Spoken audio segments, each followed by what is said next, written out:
आपका कार्यकाल जो है समाप्त हो चुका है, तो इस कार्यकाल के दौरान जो है आपने कौन कौन सी उपलब्धियां जो है हासिल की है वो हम आपसे जानना चाहेंगे। हमारे लिए उपलब्धि या हमारे जनता के लिए?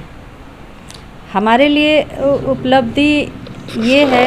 कि महिला हो करके और जो आज तक इतना काम नहीं किया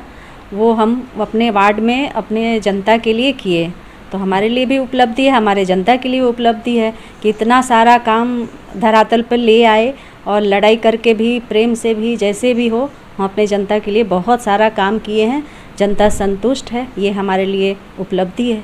इस कार्यकाल के दौरान किन किन चुनौतियों का सामना जो है आपको करना पड़ा है? बहुत सारे चुनौती का सामना करना पड़ा।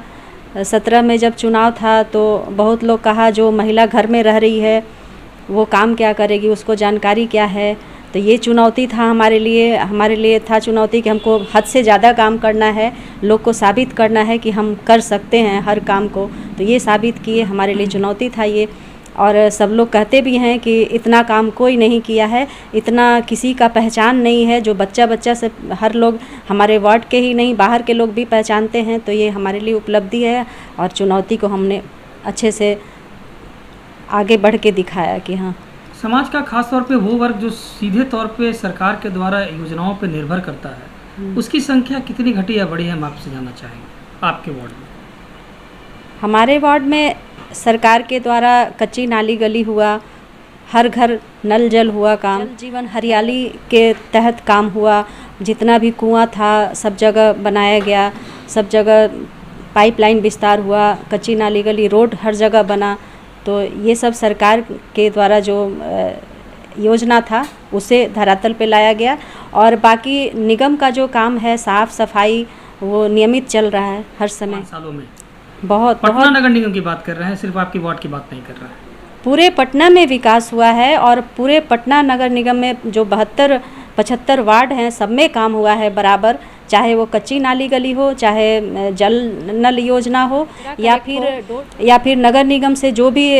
छोटा छोटा काम होता है वो सब, हर काम बहुत अच्छे से हुआ है इस बार 5 साल में। अच्छा, इस आने वाले चुनाव में किस पद से आप चुनाव लड़ने वाले हैं, क्योंकि इस बार जनता के द्वारा जो है डायरेक्ट अध्यक्ष और उपाध्यक्ष पद के लिए चुनाव होने वाले हैं? अभी तो पहले सरकार के ओर से नोटिफिकेशन आ जाए कि हाँ क्या परिसीमन तय हुआ या फिर क्या हम लोग को,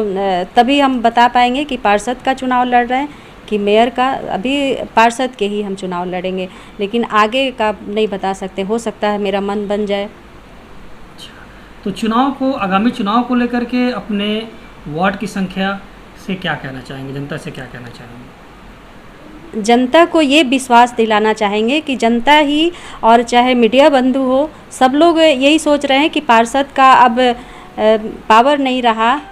तो कैसे काम करेंगी, या फिर उन लोग को चिंता होगा, या आपको भी चिंता हो रहा है, मीडिया बंधु को भी या सबको, तो उनको ये विश्वास दिलाना चाह रहे हैं कि नगर निगम कभी काम किया, ऐसा नहीं काम नहीं हुआ, लेकिन हर समय हम तैनात रहे कि अपने फंड से भी काम करेंगे और हम किसी भी तरह से काम करें, लेकिन उनका सेवा चलते रहेगा। उनको सोचने की ज़रूरत नहीं है कि काम कैसे होगा, नहीं होगा, हमारे पास पावर है नहीं है, उनका हर एक काम होगा, चाहे जब तक चुनाव हो या अभी ना हो, लेट हो, जय महीना में हो, 4 महीना में हो, 3 महीना में हो, 5 महीना में हो, लेकिन उनका काम नहीं रुकेगा, उनका काम हमेशा चलते रहेगा, ये विश्वास दिलाना चाहते हैं जनता को। एक महत्वपूर्ण सवाल आपसे कि क्या आपको अब लगता है कि पहले कहा जाता था नर्क निगम, क्या अब नगर निगम क्या नर्क निगम से